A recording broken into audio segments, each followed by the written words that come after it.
I hope that you have recovered from your hangovers from last night and that you're ready for new hangovers for tomorrow.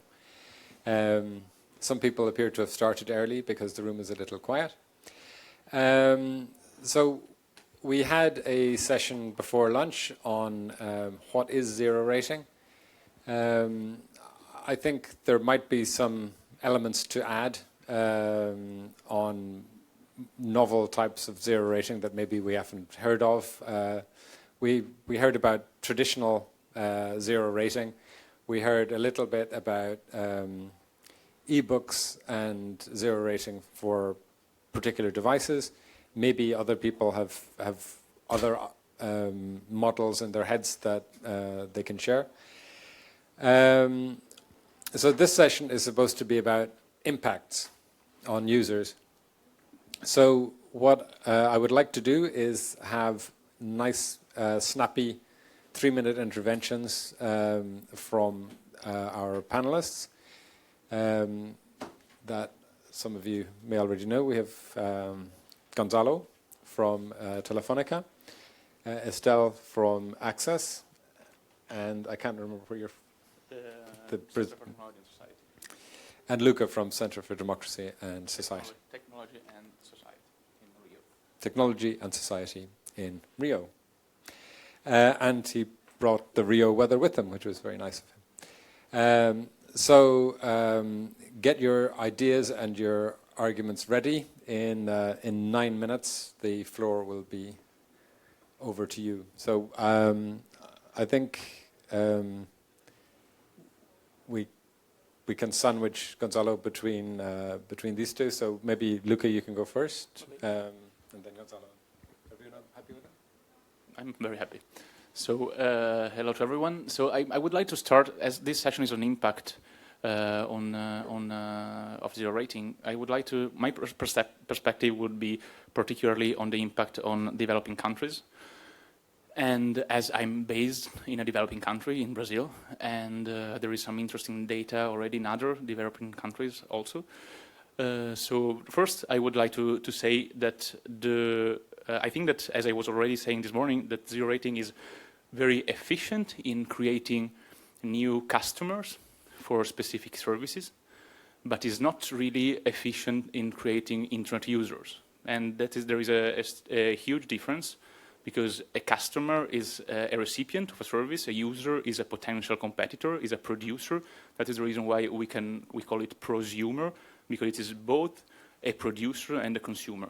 And zero rating risks transforming internet users only in consumers, and rather than fostering more the creation of more internet users, fosters the narrowing down to consumers. So to back my statement with some data, I would like to start with some data that have been recently released by the Alliance for Affordable Internet, that made a study on 8 different developing countries, 3 in Asia, 3 in Africa, and 2 in Latin America. And so they made this survey, and the survey, although one may criticize some part of the survey, but basically the results are that when users and surveyed individuals are asked whether if they prefer full internet access or zero-rated applications, 82% states that they prefer full internet access, even if it is time-limited or with a cap. Only 18% would choose the zero-rated unlimited applications.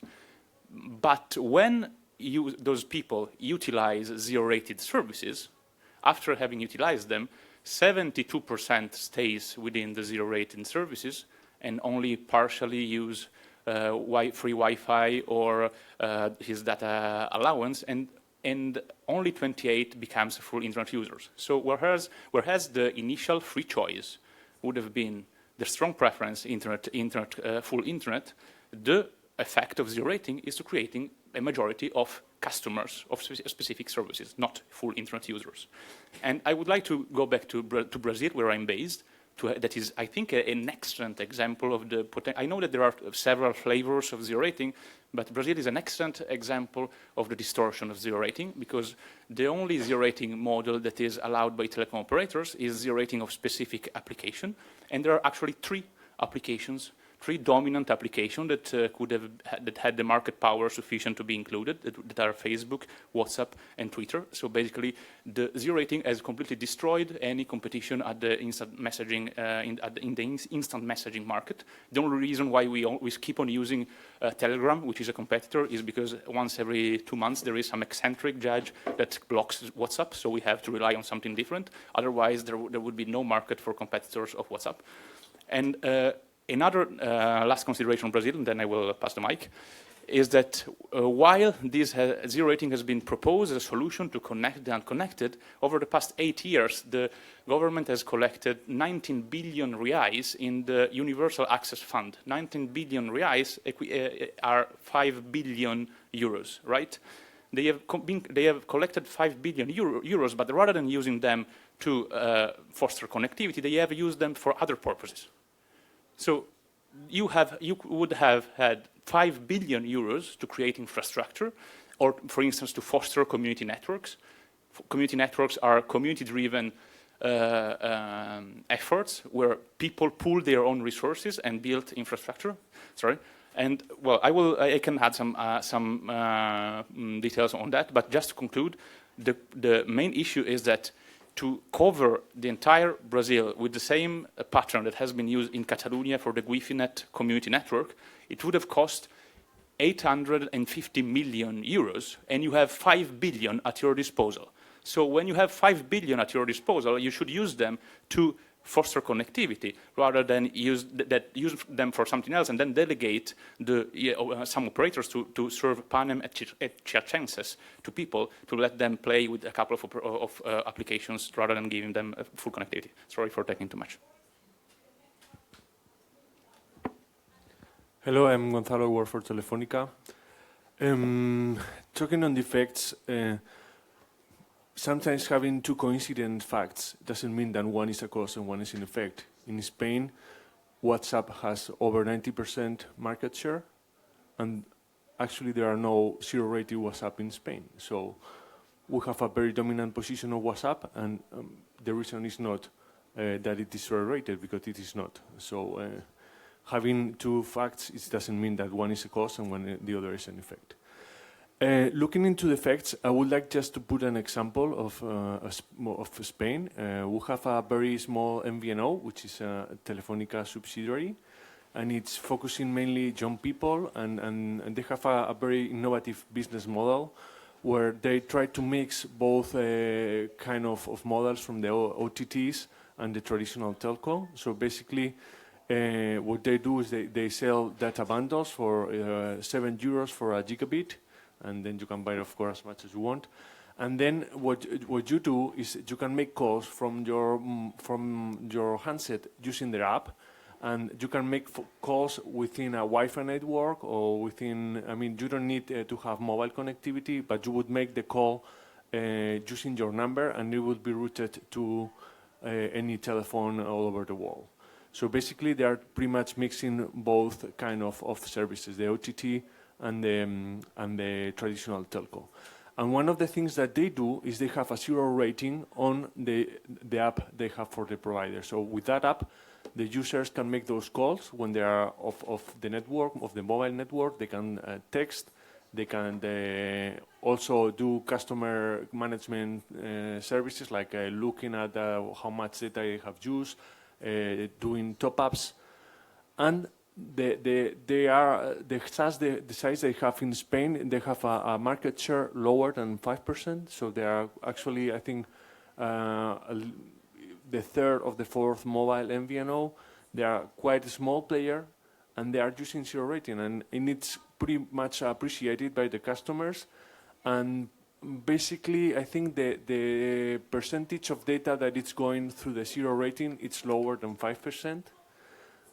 And they're just using it, and along with their new model, to try to make a business case in the Spanish market. They are a small player, and they are using that. And so far, we have seen no concern. And it's a small player that is using zero rating to have a commercial proposition that, among other things, will be attractive to the customers. And they are still small, they're trying to grow, and that's what they're using the zero rating for. So to be honest, we are not seeing any negative impact on that. That was one of the most perfect timing exercises I've ever seen. Thank you. I'm Estelle Massé, policy analyst at Access Now in Brussels. And since this morning in the first panel we discussed the impact on zero rating, then I'll come back to what's zero rating and discuss two types of zero rating that we've identified within our tech team, which is based in Costa Rica, Tunis, and the Philippines, where different types of zero rating has been implemented, and they've also looked at the type of zero rating in place in Europe to look at the actual impact on the market. So the first type identified is what we call sub-internet offered, which could be what Facebook is offering with free basics, which gives you access to some of the internet, but not all of it. And what you have accessed is decided by Facebook together with the operator or with a group of business association in the country. This is supposed to be made to provide access to the internet to people that have never experienced the internet, but recent studies from the Alliance for Affordable Internet that Luca mentioned, or the GSMS study that was published 2 years ago, showed actually zero rating usually is being used by people that originally had access to the internet, and they're being rerouted through zero rating offers. This is actually what happened to me personally when I was in the Philippines. I bought a full access to the internet, and that was the week where Facebook launched their formerly internet.org in the Philippines, and suddenly my internet was completely blocked, and I only had access to Facebook and 20 other websites. And if I wanted to access the full internet again, I had to pay for new data, even though I already purchased it, which contradicts a little bit the idea of bringing people to the internet when you actually remove their access to the internet in order to put them into walled garden. That's one type of zero rating which we're not experiencing at the moment in Europe. The second type that we have identified is the one that we are seeing sometime in few European countries, which is the one that we call the telco model, which is you purchase on your mobile, in particular, access to the internet, which is often capped at 2 or 3 giga, and on top of that you can have access to specific service for outside of your data cap, so for free. This is often portrayed as increasing user choice, but in practice, you're not the one going to your telcos and saying, outside of my data cap, I would like to access this service for free. Can you do that, please? It's already a selection of service chosen by the telcos for you, and you have not a lot of ways to choose what you access or not. And the correlation we find between these two types of zero rating is that both of them contradict the principle of net neutrality, either because they don't provide you access to the full internet or because they prefer some service over others. And these have harmful consequences on freedom of expression on various levels. But the fact that we're seeing these developments happening in Europe, and we're seeing that some businesses, even small, can pay to get preferred access, actually is a big distortion of competition, and makes the telcos and few businesses that are able to pay able to decide what we will access to more on the internet, instead of having a level where the users have access to the full internet and can make this decision by itself. Wow. Perfect time. I'm impressed. Federico. Hi, I'm Federico Poggi from Fasto, a broadband access provider in Italy, challenger access provider. We take a different angle on the problem, and the issues that zero rating can entail. This issue is the one on competition between ISPs. So the question we asked ourselves are zero rating practices suitable for all access providers, or there are access providers that are better placed than others to do that? And the result of our discussion is internal finding exercise is that not all ISPs, not all access providers have an interest in offering zero-rated offers with data caps, but it's more in the interest of large ISPs, because zero-rated offers coupled with data caps have the effect of enhancing network effects and leveraging then the market, the retail market share of large operators on the internet access market. So to make an example, why largest ISP, if they are allowed to zero rate their offer and then to make deals with content application providers, they will, if they have the larger market share they have, the more revenues they will be able to extract from content and application providers in general. And smaller ISPs are put at a competitive disadvantage. This is particularly true for certain type of zero rating, the one that are more data hungry.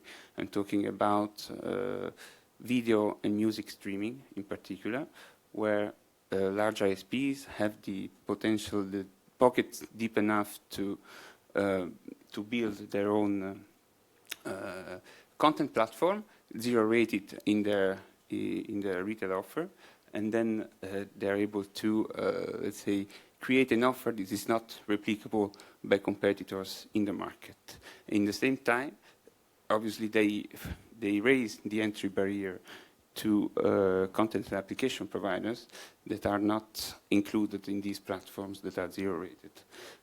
This is particularly also true for mobile markets, not only fixed, because in mobile markets, in particular the case of MVNOs, it's almost impossible for MVNOs to replicate content and video streaming offers. MVNO are mobile virtual network operators that are basically they buy wholesale capacity to a mobile network operator.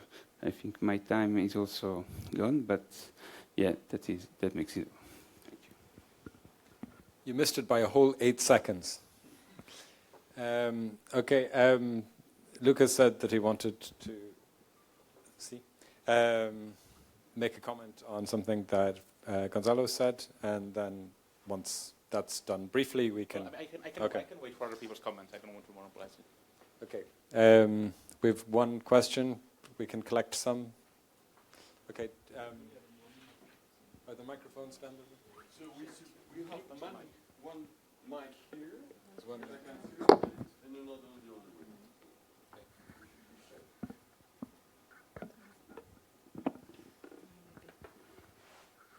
Thank you.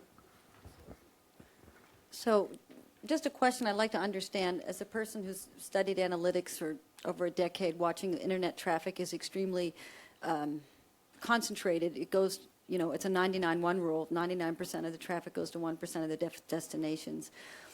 The idea of requiring that people can only buy access to the whole internet, when most of the content on the internet is in English, how do you sort of reconcile this idea that these requirements are effectively pure bundling? Many cases, especially in small European countries where people speak a language that's not English, they would be obliged to be paying for content that they'll never in a lifetime could ever get to. Okay, that's fairly clear. Do we?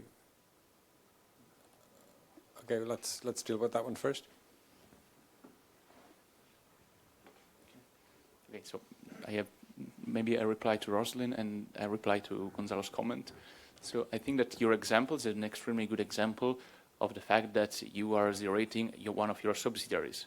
So I don't know if how does zero rating work precisely, zero rating policies of Telefonica work precisely in Spain, but my assumption is that you are not zero rating all instant messaging applications. You are just zero rating your subsidiary, right?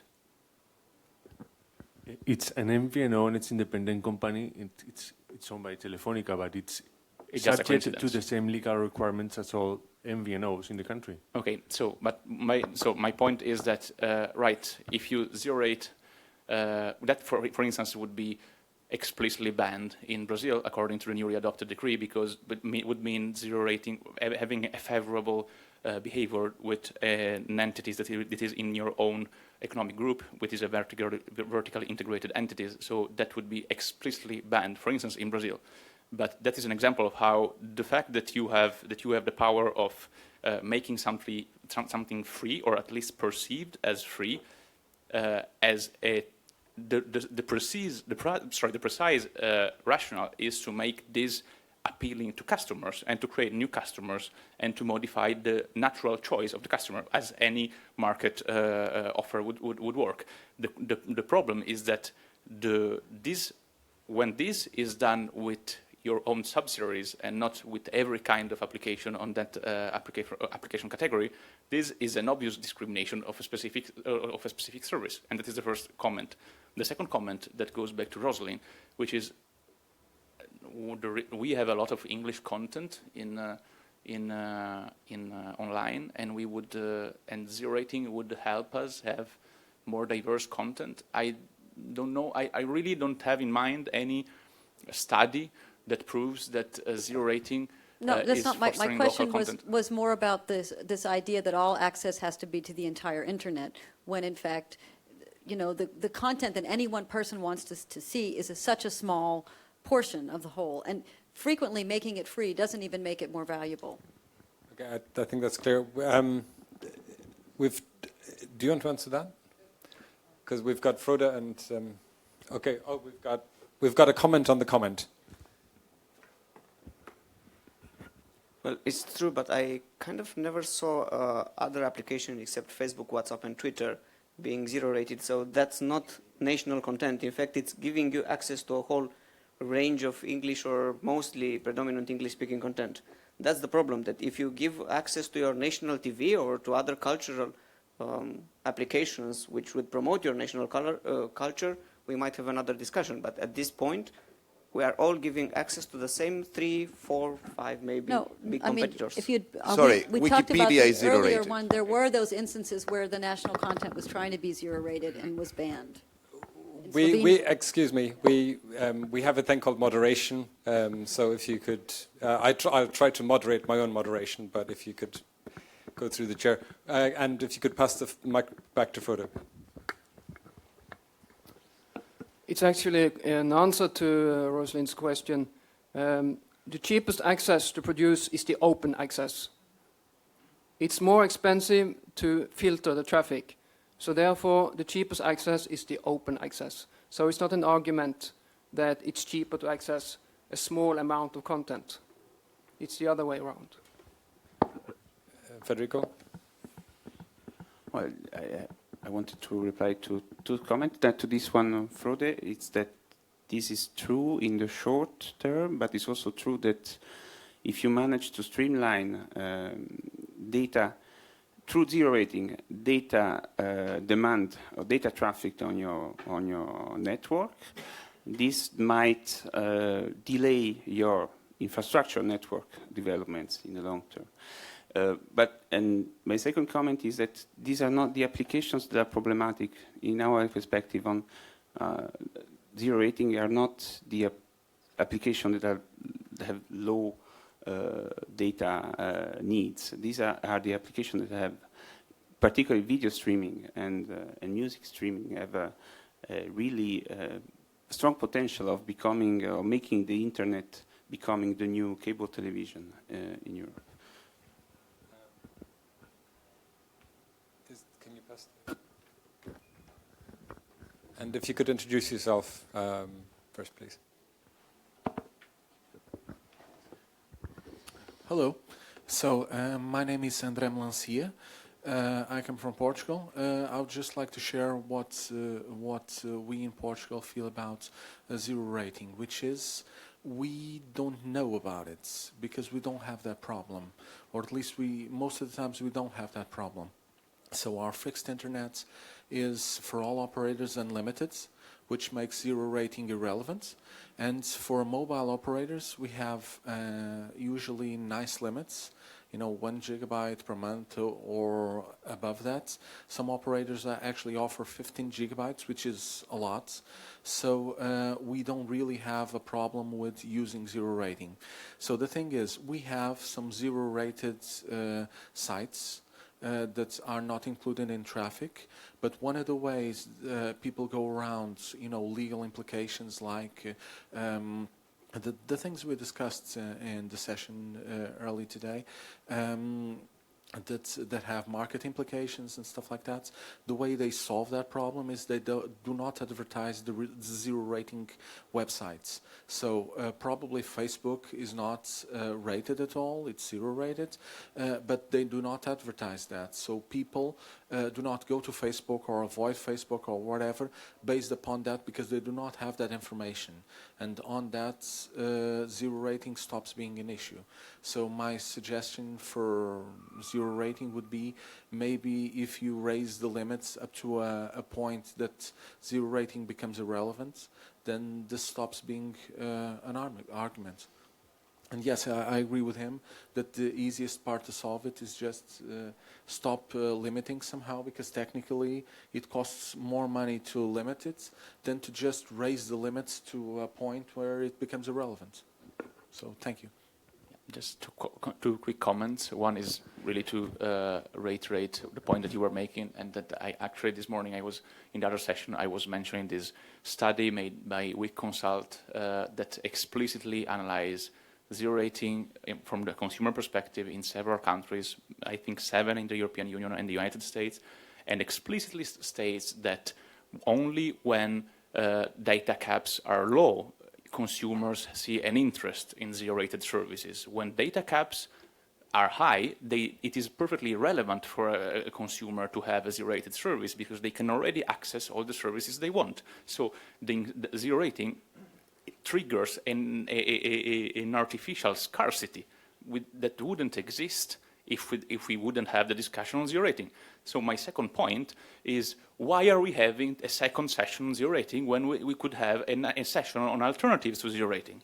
So, for instance, I'm sorry, Rosalind went out now because it is a reply to the comment she made on content. Actually, if we foster the adoption of community networks, which are already extremely successful, not only in developing countries such as India, Brazil, Argentina, but also in Europe. In Europe, there is the Freifunk in Germany, Guifinet in Catalonia, there is Linux in Italy. Extremely successful experiences of people building their own infrastructure thanks to simple antennas, creating mesh networks.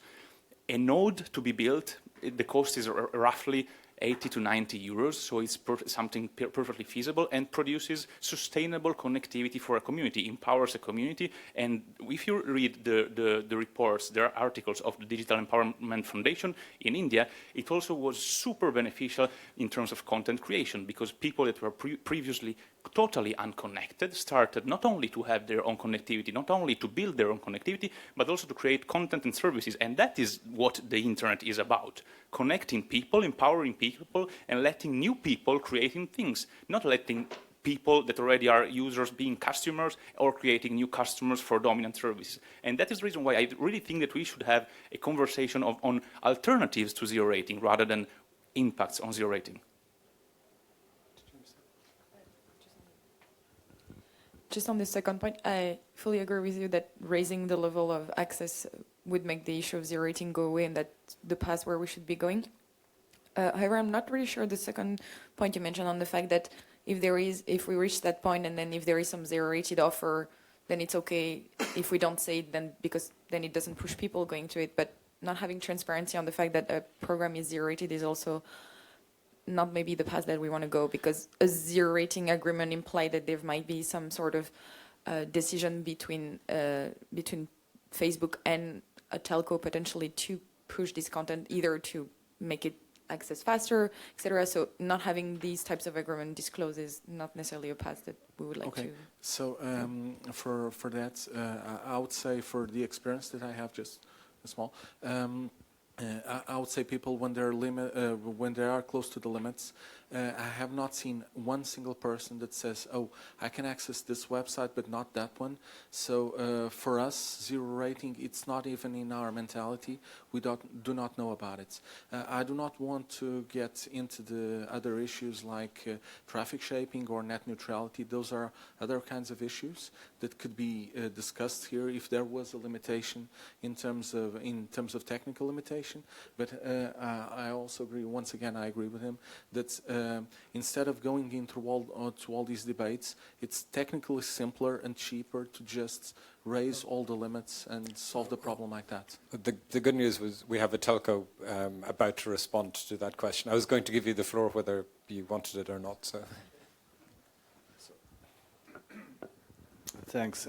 I was actually going to go also into the development of maybe alternatives, or let's say start thinking about ways which may solve competition problems with zero rating, assuming that zero rating may provide benefits if it's done right. What do I mean by that?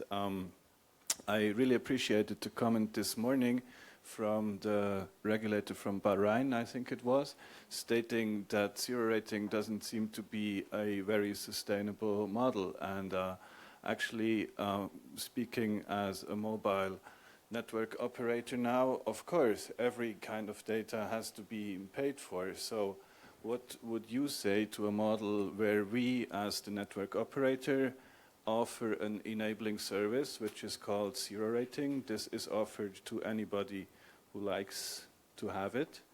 Of course, it comes at a price, and I already anticipate what you're going to reply. You're going to say the small innovative company will not have the funds to pay for that.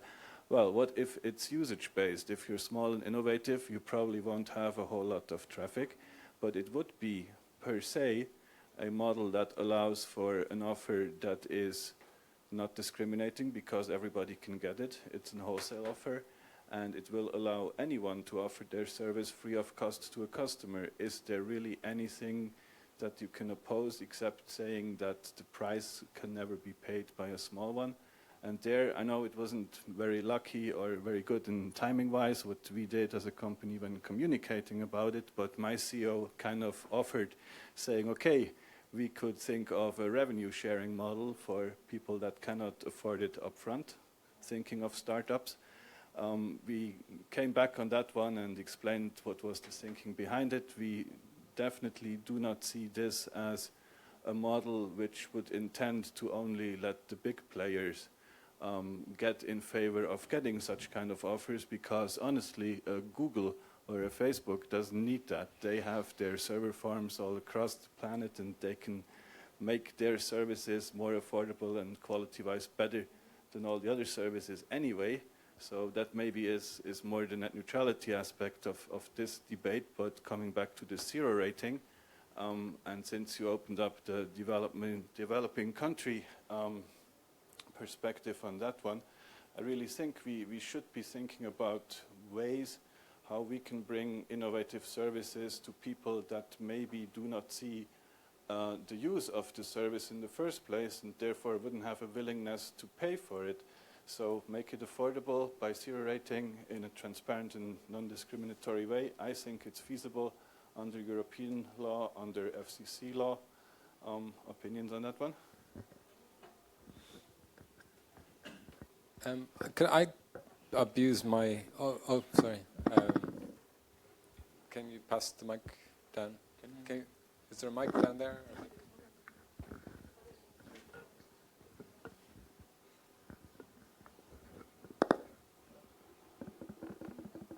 Yes, hi there. And name is Desiree Milosevic with Affiliates PLC.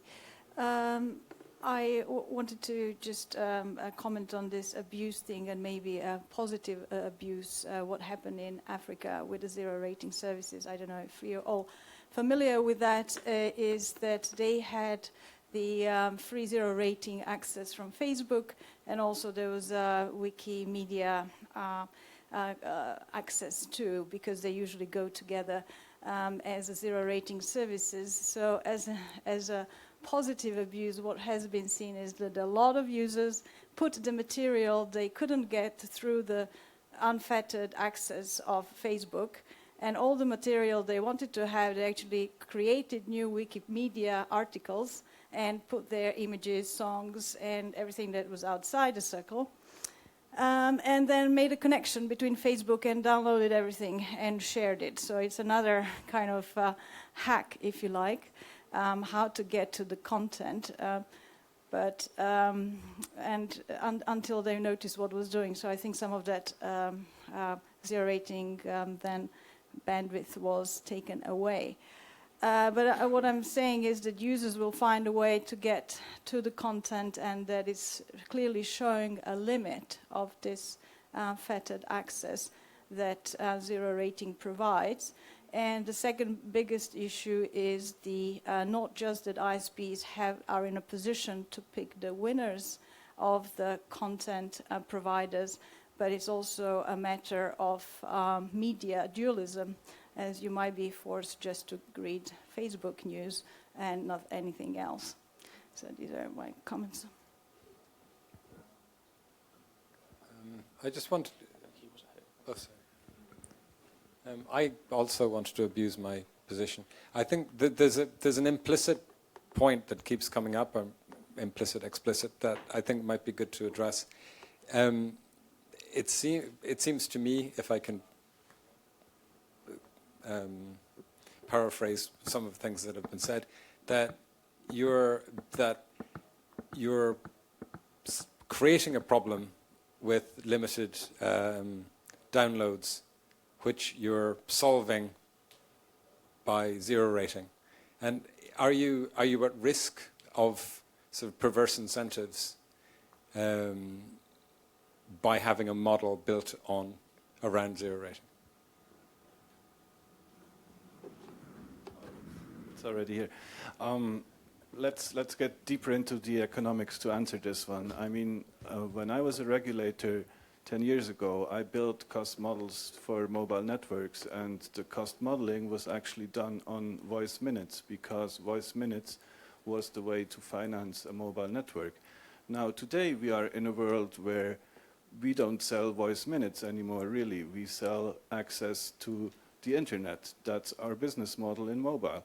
So if this is the cost driver, I can't see a pricing that is completely independent of actual usage, because unlike in the fixed net, you have a scarce resource, and the way economists tend to deal with scarce resources is attributed to the one that has the positive willingness to pay for it.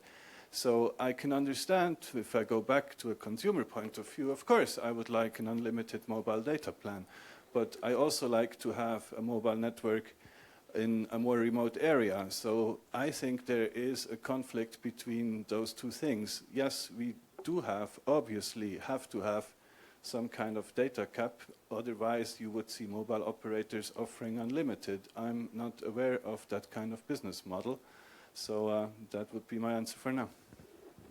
Thank you, and apologies for abusing my moderator role. Okay, I have several comments in order.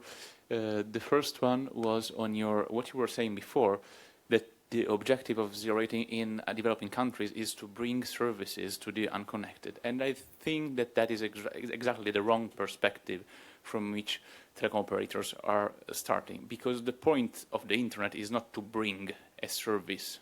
The point of the internet is to connect someone that can develop services, that can be a consumer but also a producer.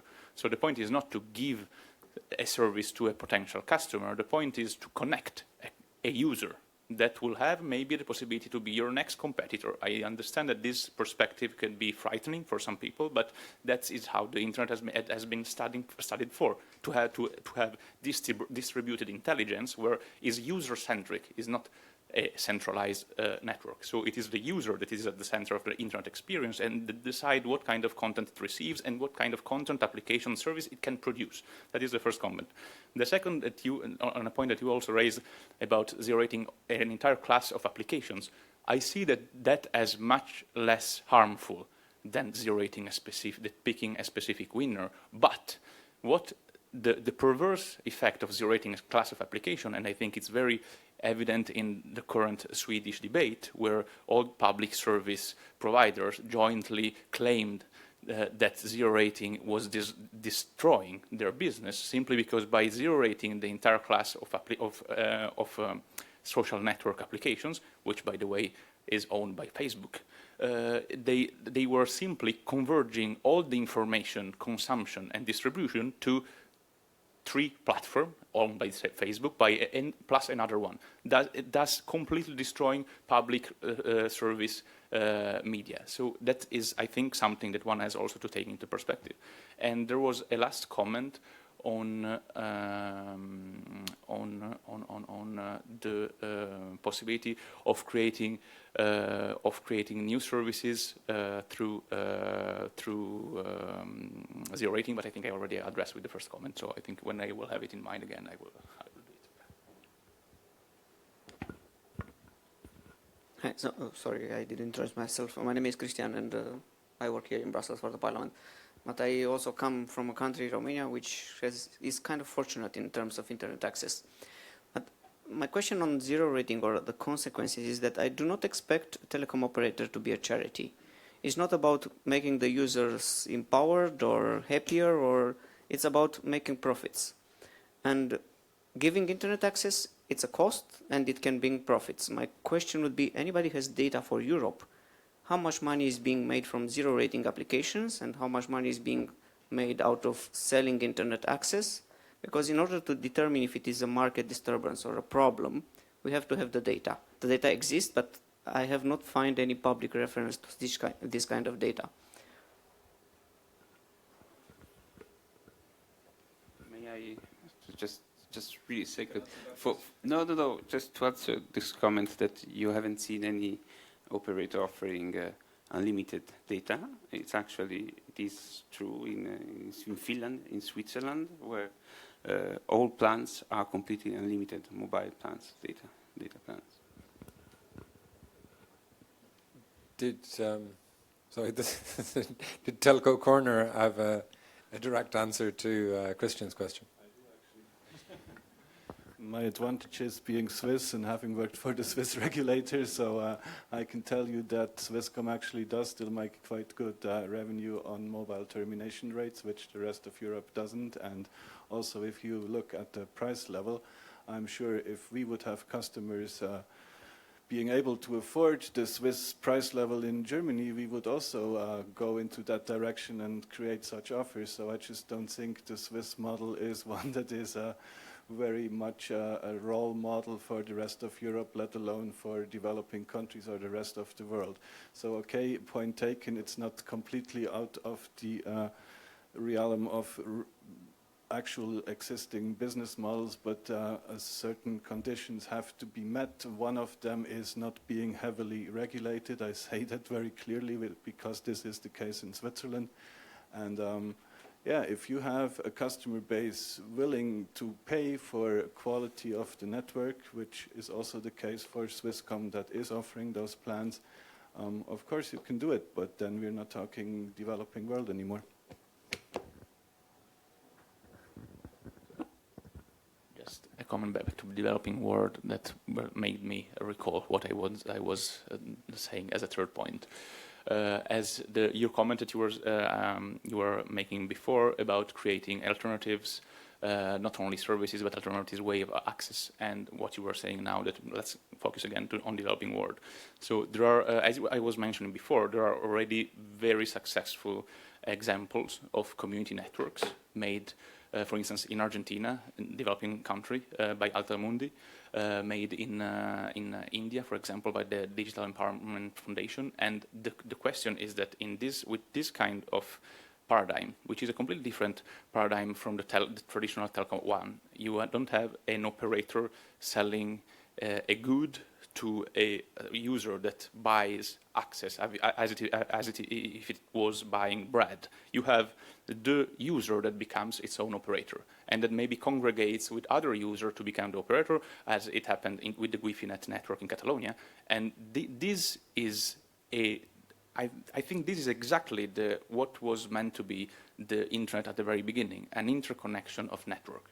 So, or if you take it from the perspective, from the current traditional telco perspective, you're perfectly right. You have to to provide new services, you have to expand your market share, you have to a model in which you are the provider of a service. And you have, at this point, as I was saying this morning, you have to differentiate, because the tendency of the market share in developed countries, sorry, not in developing countries, is the tendency is to flatness. So you need to differentiate. In developed countries, you have actually the possibility, the disadvantage of not having the infrastructure, but also the advantage of having the possibility to experiment new disruptive models. And the fact of empowering people, creating their own infrastructure, creating their own services and contents, I think in the long run would be much more sustainable than providing them a couple of services to be accessed and used, but not having the possibility of creating something new.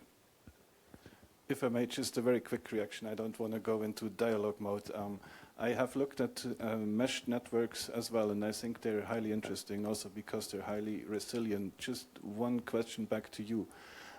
I see them working in a very local context, but as we all agree, the internet is one internet and is an international internet. How would you solve the disconnect between continents then? Who is going to provide transatlantic, trans-Pacific connections, and how would you finance those? Would you always need transatlantic connection, because you can not build submarine mesh networks? But I mean, as soon as you have transatlantic connections, then all what is on land can be interconnected through a variety of community networks.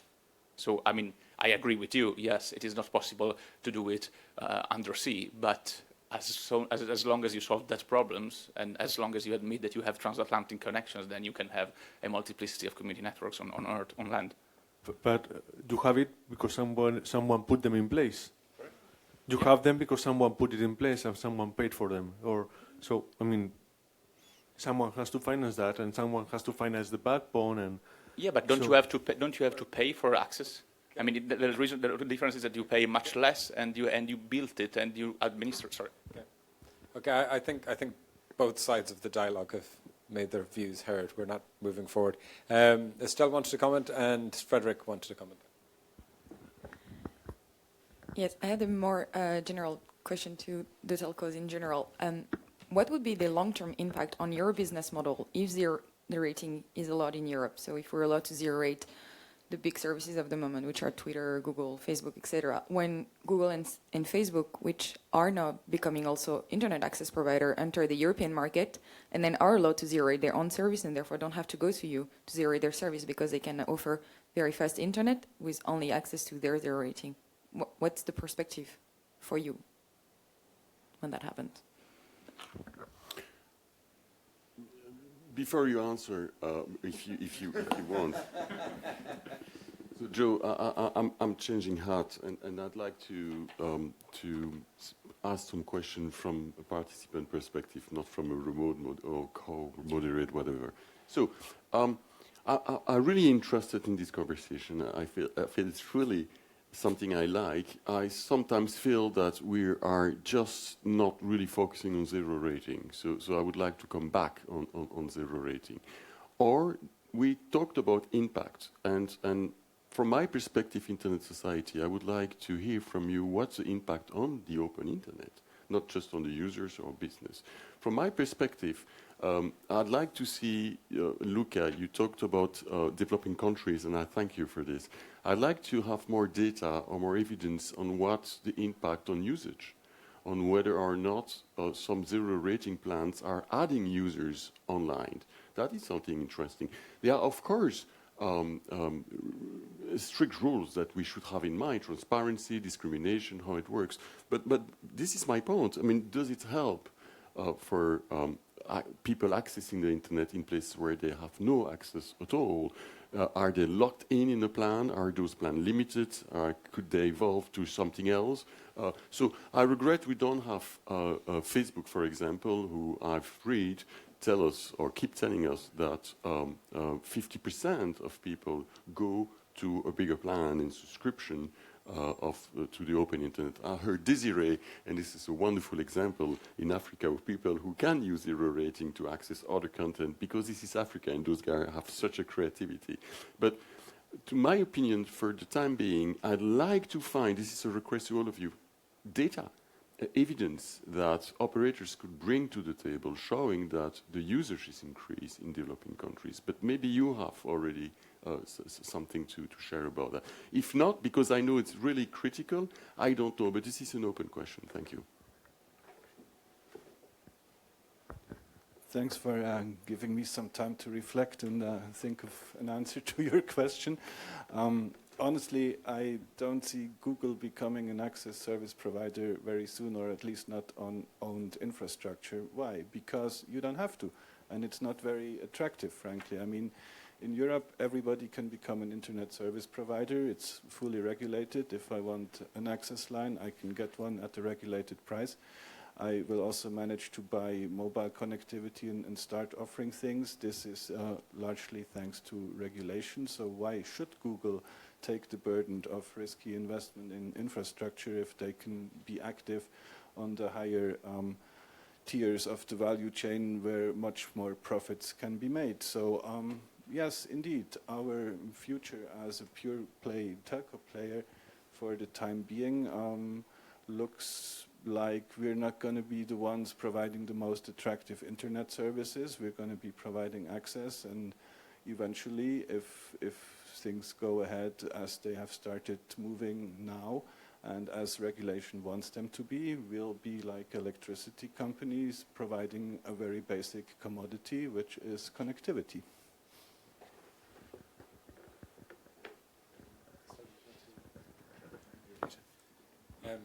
I can't help commenting that in 2016, access to the internet, to the open internet, is now a very basic commodity. But that's maybe because I started using dial-up in 1995. Estelle, did you have comments on the data? On the need for data? The data is there, yeah. First of all, yeah, thank you. I mean, we didn't also expect Google to start being an internet access provider in the US, but it's now moving very fast, and a lot of people are now relying on it. But let's see what happens in the EU. And on the data that is out there already, we actually do need much more data. Actually, in particular, data in zero-rating offers in the EU. The data we have so far on the use of zero-rating program, so sub-internet offers in developing countries, show that a lot of the users of this zero-rating program were people that had already had access to the internet before and have now been rerouted towards zero-rating. So it didn't necessarily bring new users because it had actually restricted their access to the internet. And there is actually the last study from the Alliance for Affordable Internet showed that only 12% of the people using zero-rating are new users of the internet. But then here there is a confusion that we can see in the GSMS study that a lot of people now are conflicting internet and Facebook because some studies were made in Bangladesh where potential future internet user or zero-rating users were asked, have you purchased your SIM card to get this plan already? And the answers were like, oh, I don't need the internet, I don't have a Facebook account. So there is a sort of correlation here on what is the internet with the development of zero-rating. And one of the clear response was mentioned before. When zero-rating is sometimes offers, what users do is use the few services they have in order to gain access back to the full internet, which shows that usually what people want is the full access to the internet. One question. I don't fully understand. You said that people were having access to internet before using zero-rating, and once they were using zero-rating, they had a more restricted internet. So I don't really get it, how you can get more restricted if you have access before and then you have some part which is free. I mean, well, you still have the paid option, so it's not more restricted. They had access to the full internet, and when zero-rating came in place, they were routed into the zero-rating. Even if they had paid for the full bundle, they only had access to the 20 free services. They lost their access to the internet. But they could still purchase the same plan that they had before. Again, that they already had purchased. So they would have to pay it again because they've been wrongly zero-rated for the 20 service that was selected. They paid for the internet and then got the zero-rating. To add another element that I was already mentioning this morning, and I think it's quite relevant also in light of the study that the first study that Estelle was mentioning, meaning that a lot of people in developing countries have this due basically to zero rating offering, have this confusion between what is in the internet and what are the free applications that are provided to them, and they think that, for instance, Facebook is the internet simply because they only had that application as an internet experience. So what I was trying to stress this morning, and I would reiterate now, is that it is impossible to have this conversation without having governments that are also part of the conversation and that try to have some, I don't want to say 21st century policies, but I at least late 20th century policies in which you have both, you combine education and internet access, and you consider internet access as a huge trigger, a huge engine for creativity, for innovation, for democratic participation, for full active citizenship of your citizens. So I'm really sad that we don't have any government representative here, unless there is someone which is disguised. Or is there any government? Well, but I think we have the only one that is really in favor of I mean, who has already taken some good position in the good direction, I would say. But I think that government and intergovernmental organizations are key, also because they have to really understand what kind of policies they should adopt to have a sustainable internet environment rather than delegating to a private sector.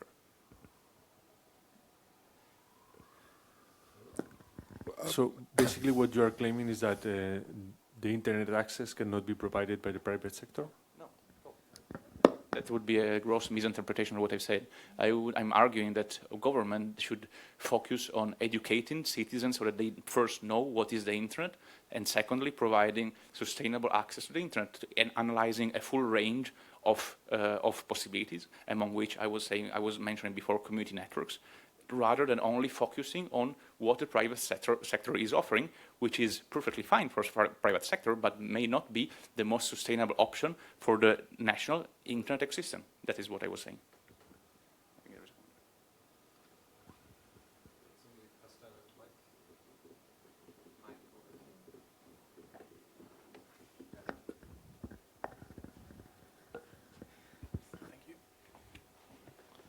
So, just to complement some of those examples, a few years ago, people in America used something called America Online, AOL, which at first did not connect you to the internet, but then it had some sort of weird internet connection, which was rather limited. And by today's standards of zero rating, it was kind of the same. So they allowed you access to part of the internet in a specific limited way. And what we saw here is that that service really had to change to keep it up, and it's practically zero now, if it still exists. So does it still exist?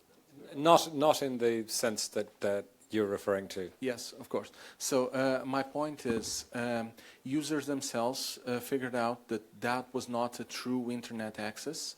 It was a limited, controlled access to the internet, and they said, we want more, so we'll just go to other services, even if they're more expensive, but we want full access to the internet.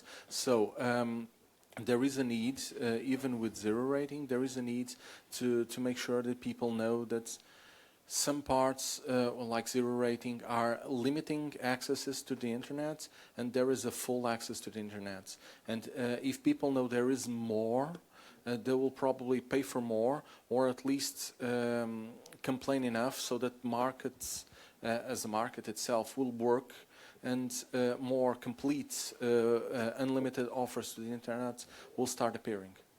Yes, just to make a little confession of my own. In 1995, I was working for CompuServe, fielding the complaints of users that weren't getting access to the full internet, and I wrote the guide for putting the script together for Mac users to connect from CompuServe into the internet. So yes, people did complain. I've got the scars.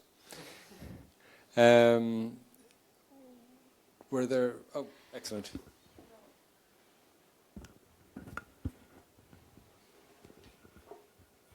Thank you. I'm speaking Marine Marquez. Well, I'm working in Orange, but what I would like to say is that, in fact, we have to recognize that there are various models. And now we are here speaking about Europe and also underdeveloped countries or developing countries, and the models are very different in these areas. Then we cannot here say that there is one only model, and then we have to take this into account. First. Second, concerning the operators that we know in Europe, we have also to say that they generally offer lots of various services, including zero rate or not. Then people have the choice to take this or another one service. Then we are concentrating on zero rate, and it's true that we have to see, we can analyze what are the consequences in the countries or in the regions, but of course they are different according to the regions. Then we have to have a more balanced view of this. And last thing maybe, in Europe, because this is the region I can speak of, it's true that the operators are heavily regulated, and that we have to take into account a lot of criteria for for prices of the services, and for the we have the prices are based on costs, and then we have to take into account all of the things in relation to prices and to quality of services and all that. Then I think that we have to take into account the fact that, of course, if we offer, all this is based on business models that are existing, and then based on these business models, the prices and the quality of service are different. But we offer lots of services, and then customers have the choice to choose what they want.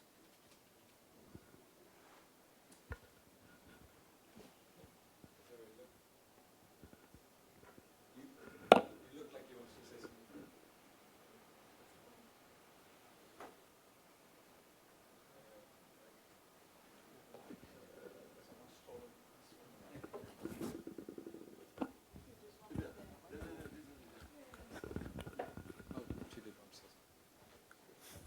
I was just wondering if we can bring back discussion a little bit towards Europe, and to see if there are any studies that are showing how the zero rating has been used in Europe. Is it mainly the existing users who need extra bandwidth, and that would probably show the superfluousness of such a service, or the usefulness? I'm just wondering if anyone else would know how zero rating works within the EU.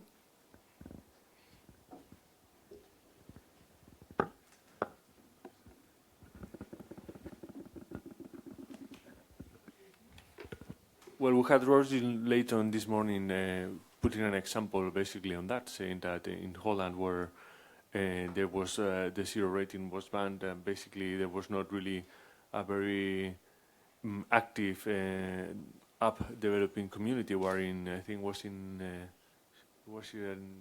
Denmark, where she was mentioning, they were not regulated, and they were available, and they had a much more active and growing app development community.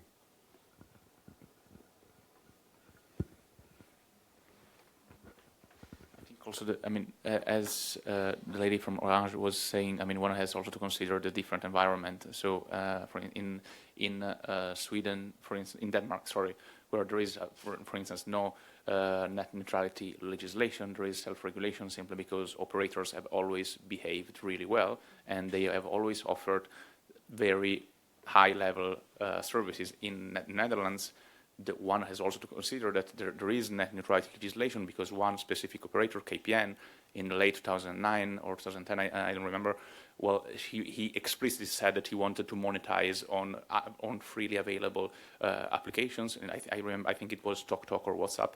So the thing is that you have legislation, then maybe they can can have collateral effects when you have a need for that legislation. In Denmark, they have never had this need, and self-regulation has always worked very well because operators have always worked very well, and that has stimulated the environment to be very creative. In the Netherlands, operators have not behaved well, so legislation was needed, and maybe that has had some negative collateral effects.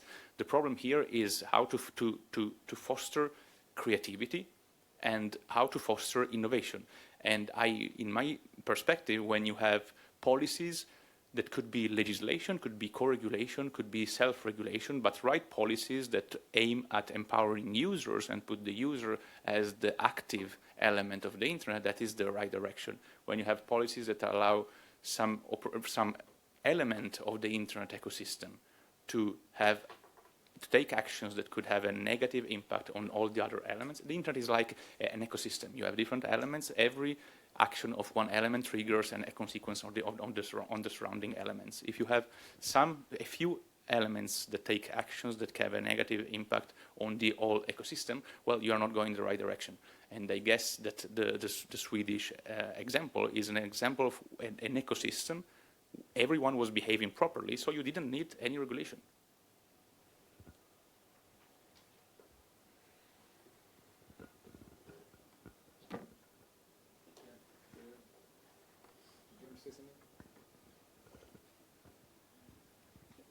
Yes, I think I'd like to thank you for those examples, and it seems clear that that mobile operators may have to do additional network management in order to provide zero rating services, and I think I'm not certain how well it's done. But I actually just wanted to comment on your point that it really raises the bar for innovation. When you give unfettered internet access, it raises bar for making the use of the internet access to make new applications and so on, everything that goes with it. And maybe should we look through those lenses of the usefulness of such a package. Hello, Konstantinos Komaitis with the Internet Society. So I was in the morning session, and I am now in this one. I'm the rapporteur, just for purposes of disclosure. And this is me personally speaking. So I think that it's, of course, there's not going to be a consensus on this discussion. So one of the things, however, that I think that has been missed a little bit from the morning's discussion as well as right now is we have a fact facing right now, right? In most of the countries, internet penetration is coming through mobiles. People are accessing the internet through mobiles. And in many, many of these cases, getting a full data plan is extremely expensive for people who are actually making they're not making a lot of money. Now, this is not an argument in favor of zero rating, but this is a fact. One of the things that really surprised me and I was expecting to hear is a little bit of consideration of, how can we make zero rating perhaps services work? What are the requirements? What are the design principles that perhaps could make a zero rating offering work? For example, is it term limited? Is it exclusive to specific content? Is it discriminatory?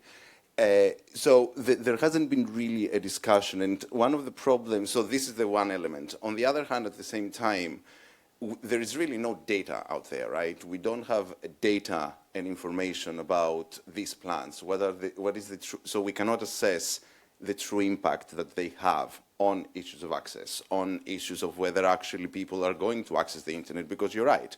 Accessing Facebook is not accessing the internet. Accessing Facebook is accessing Facebook. Accessing YouTube is accessing YouTube.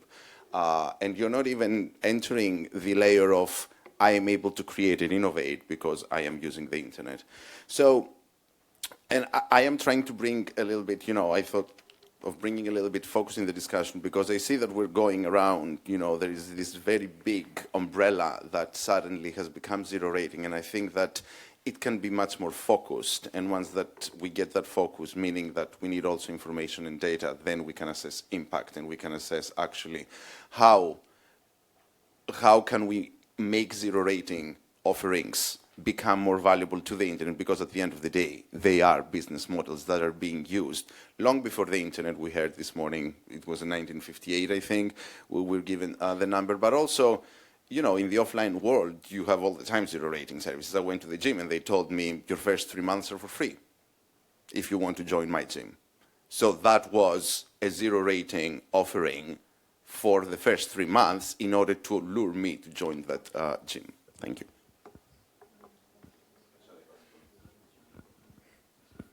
Hi, I'm Krishna Kumar from the Hurry School of Governance, Berlin, and I'm a New Media Summer School Fellow. So one of the business model that you were talking about, okay, I would like to quote an example from India. You are right, like in India, we have 986 million people having access to mobile phones. Not every one of them has access to internet. So with respect to the business model, one of the major FMCG firms had trouble in selling shampoo bottles in India because no one had any need to buy an entire bottle because they couldn't afford it. And then they came up with this idea of making smaller sachet of shampoo packets, like smaller shampoo packets, and they sold them at 10% of the cost, which is now a huge hit. Everyone in India buys this shampoo sachet more than a full shampoo bottle. If we could apply the same business model with respect to zero rating, what I would suggest is breaking internet packages into affordable packages for like 10% of the cost, like 1 rupee, I would say 1 rupee in terms of euro would be 0.1 cents or something. And then not selling the entire internet as a pack, you know, like in 250 Indian rupees. They could sell it at 2.5 rupees and give access to the entire internet. Thank you. We're already doing that in Latin America, but I'm not sure this is very much related with zero rating. We're selling what it's called daily rates, which basically for a very little amount of money, it gives users the possibility to access for a day with a certain data bundle for a day, and the day you use it, you pay it, and if you don't use it, you don't pay it. So actually, it reduces the entry price for users to access the internet, and it's helping very much to increase penetration. But this is not really what we are discussing on zero rating.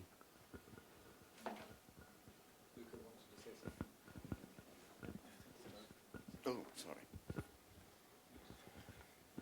Just wanted to make clarification on what Konstantinos rightly said about the fact that internet access is increasingly done by using mobile devices, and I would stress that is using mobile devices, not mobile internet.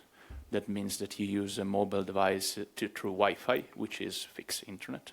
And you could have community networks, for instance, or open Wi-Fi providing you access to the internet through your mobile device. But that would not be mobile internet.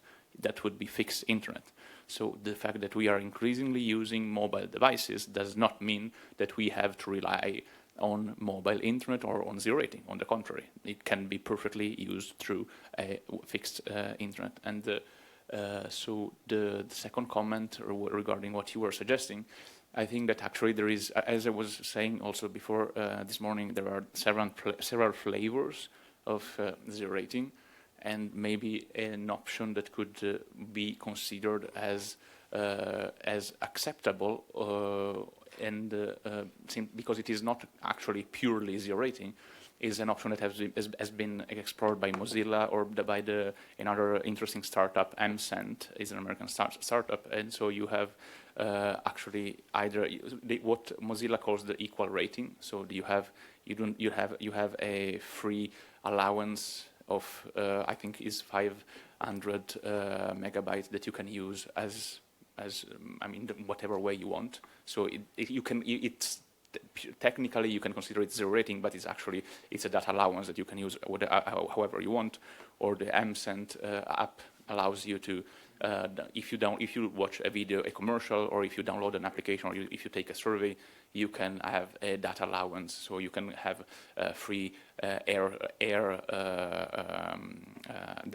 free data consumption that is allowed and that is transferred to you if you take surveys or if you do something for with the AMSENT application, which is another kind of sort of equal, is non-discriminatory zero rating, because you allow the user to have data consumption that can use however he wants.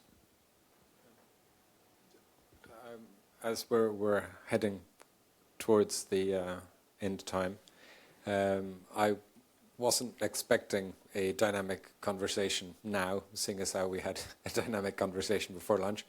So it shows how amazingly interesting and complex this issue is. It seems to me that there are two debates that are going on in the room simultaneously, at least whenever this is discussed. You have the developed market discussion, and you have the developing market discussion. And in the developed market discussion, you have an issue of the freedom to receive information, but also the freedom to impart information. And how do I impart information if the whole world doesn't have equal access to what I'm saying? In the developing world discussion, it's, look, there's an opportunity to impart information that didn't exist before. Isn't this a good direction of travel? And then you have a discussion around, well, how much momentum does that direction of travel give us? So we've definitely aired the topics very well today. I'm not sure we're ever going to reach a conclusion, but I think it was very interesting to hear the arguments. I'll give all of the panelists 1 minute to wrap up if they wish and if they're not exhausted, and then we can call it a day.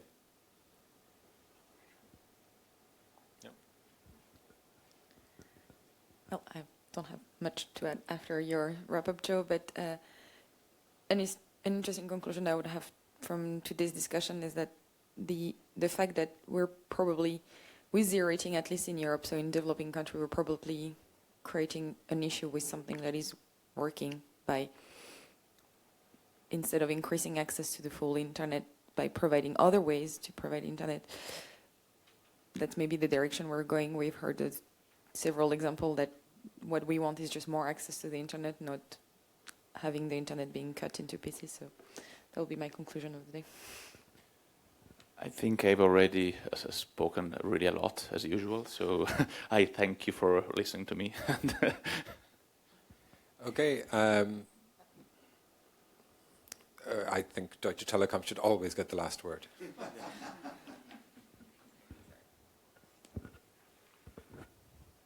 Far away from getting the last word, but I also welcomed the discussion today, and I think it's very important to distinguish the market phase when talking about zero rating especially. And I liked very much Konstantino's intervention before, saying let's get the data, and I think we will have a lot more economic foundation to actual market results once regulatory authorities will start, now they have left the room, will start looking into this on a case-by-case basis. I don't think we will ever agree on let's say, the idealistic dimension here, but I think there will be ways to single out abusive practices from non-discriminatory practices, and I firmly do believe there is non-discriminatory ways to bring zero market models to the market in a way that actually benefits consumers and not necessarily telcos. And let me assure you, in a competitive market, as a telco, I don't feel like I have any way today to pick winners and losers on the service level. Not at all. We're providing connectivity. That's what we do.